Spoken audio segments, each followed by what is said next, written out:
This museum. Thank you for making the effort to join us as we launch our bicentenary celebrations for this very special person who was Florence Nightingale.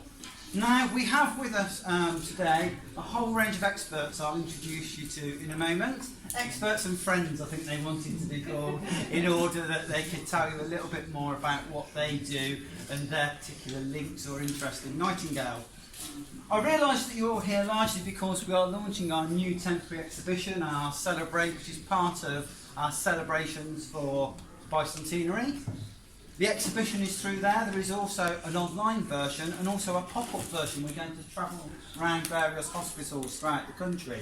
The reason we did those latter two is that we recognise that Nightingale herself, of course, really struggled to leave the house for large parts of her life after she came back from the Crimea. So we wanted to engage those audiences. It's really important to us we connect with as many people as possible.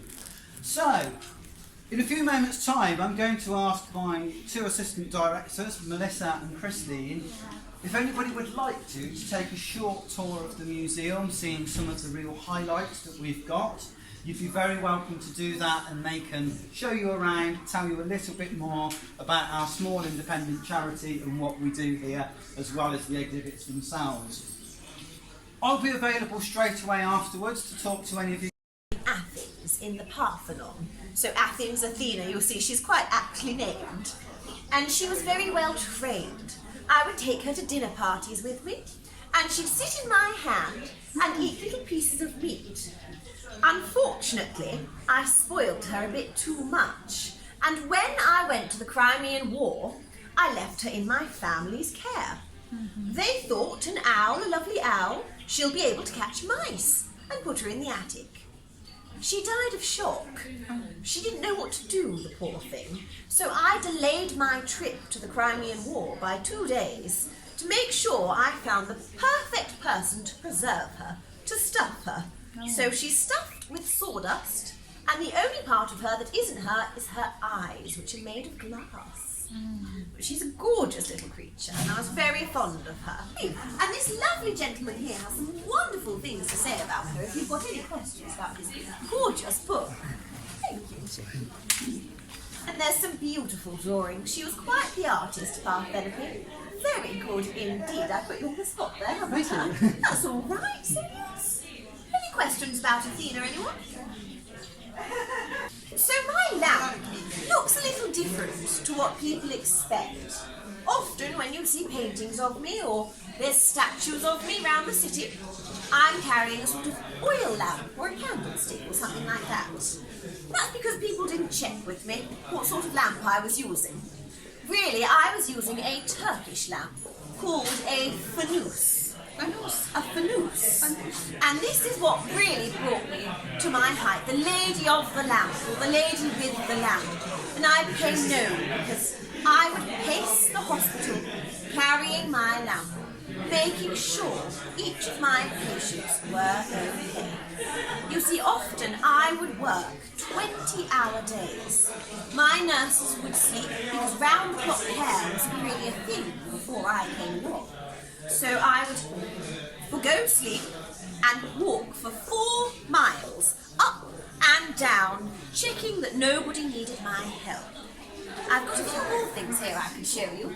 You see, I was always up for a game. The soldiers were always very keen with me.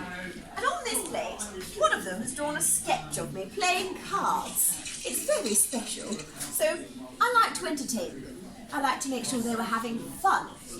And I thought something that might boost morale would be if I got them a pet. And I got them a pet tortoise, who I named, or they named, Jimmy. Jimmy the tortoise. Unfortunately, taxidermy's a little harder for reptiles, so we've got his lovely shell there. He's very handsome and very popular amongst the soldiers. I'm sure if you've got a pet, you'll know how important they are when you don't feel too well. Did not belong to myself. He belonged to a nurse from the First World War, from World War I, called Edith Cavell. And Edith was a terribly good nurse. She would look after anyone no matter which side of the war they were on. And she saved over 200 people's lives. Unfortunately, her kind nature meant that she was captured and she was shot down by a German firing squad. So Edith did not survive the war. Her legacy really does live on. And there's some beautiful photos and some of her belongings in this end section here. And you can in fact see Jack, the darling dog, sitting next to his owner Edith. So she came about after me, but my impact on nursing through the war was very important. It meant that people actually wanted to be nurses in the wartime. So by the time the First World War came along, people were excited about being nurses because they wanted to be like the lady with the lamp. I'd made it something that was elegant. It was classy. No matter what your class was, you could become a nurse and your family would have big respect for you. So I really broke down barriers. So women like Edith really helped continue my legacy, that I paved the way for people to be able to do. Thank you.